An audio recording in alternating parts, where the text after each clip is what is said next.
नमस्कार, आप देख रहे हैं पुलिस वाला वेब न्यूज और मैं हूं आपके साथ कंचन।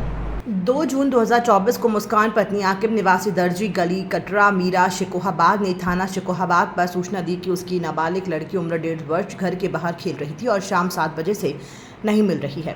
पुलिस ने जब आसपास के कैमरे देखे, एक कैमरे के फुटेज में उसका बहनोई गुलफाम उस बच्ची को ले जाते हुए दिखा। इसी आधार पर गुलफाम को गिरफ्तार किया। पुलिस ने सख्ती से पूछताछ की तो अभियुक्त ने बताया, मेरी शादी करीब 7 वर्ष पूर्व नन्नो उर्फ नेहा बच्ची की सगी बुआ के साथ हुई थी। मेरी ससुराल वालों से बोलचाल नहीं थी। मैं अपनी ससुराल गया, मेरी सरहज मुस्कान ने अपमानित किया। इस वजह से उसकी लड़की 1.5 वर्ष की जो मेरे घर के बाहर खेल रही थी उसको उठा लाया।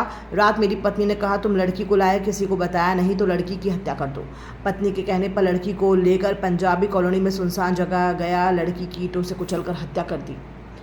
लड़की का दाहिने हाथ छुरे से काटकर शव को कचरे के पास फेंक दिया। कुत्ते या अन्य जानवर लड़की को खा जाएंगे। मेरी पत्नी घटना के बाद घर से निकल गई। मैं बाहर जा रहा था, आपने पकड़ लिया। मैं आपको वो स्थान दिखा सकता हूँ जहाँ मैंने लड़की की ईंटों से कुचलकर हत्या कर शव को फेंका था।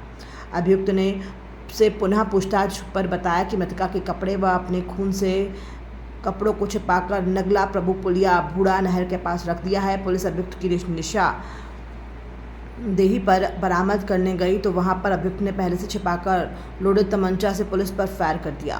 पुलिस ने अपने बचाव में फायर किया तो अभियुक्त के पैर में गोली लगी, जिसे उपचार के लिए अस्पताल भेजा गया है। अभियुक्त के कब्जे से एक तमंचा, 315 बोर नाल में फंसा हुआ खोखा, कारतूस, छुरा, ईंट के 2 टुकड़े, मासूम के खून के सने हुए कपड़े और पैंट बरामद करने में सफलता प्राप्त की है। देखिए, 31 तारीख को शाम में 7 बजे कटरा मीर मोहल्ले के दर्जी वाली गली से एक बच्ची कहीं चली गई थी। उसकी सूचना पर तत्काल वहाँ मौके पर SHO और सब लोग गए थे। वहाँ छानबीन की गई, वहाँ पे फुटेज वगैरह देखे गए। फुटेज में जो ये बच्ची गायब हुई थी उसका अपना सगा फूफा, जिसका नाम गुलफाम है, वो उसको वहाँ से ले जाता हुआ दिखा था।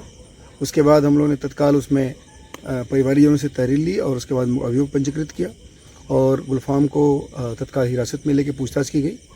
और गहराई से पूछताछ करने पर पता चला कि इसने उस बच्ची को ले जा कर के पंजाबी मोहल्ले में उसकी हत्या कर दी थी और उसके बाद वहाँ से ये फरार हो गया था। और उसने बताया कि उसके परिवारजनों से इसका कुछ विवाद था, उसी के चलते उसने ये कृत्य को किया है। हम लोगों ने आज उसे पूछताछ करने के बाद जब उसे जो अला कत्ल है उसकी बरामदगी वगैरह के लिए और बाकी जो उसके पास जो भी सामान थे उसकी बरामदगी के लिए आज हम लोग उसको बूढ़ा नहर पे लाए थे।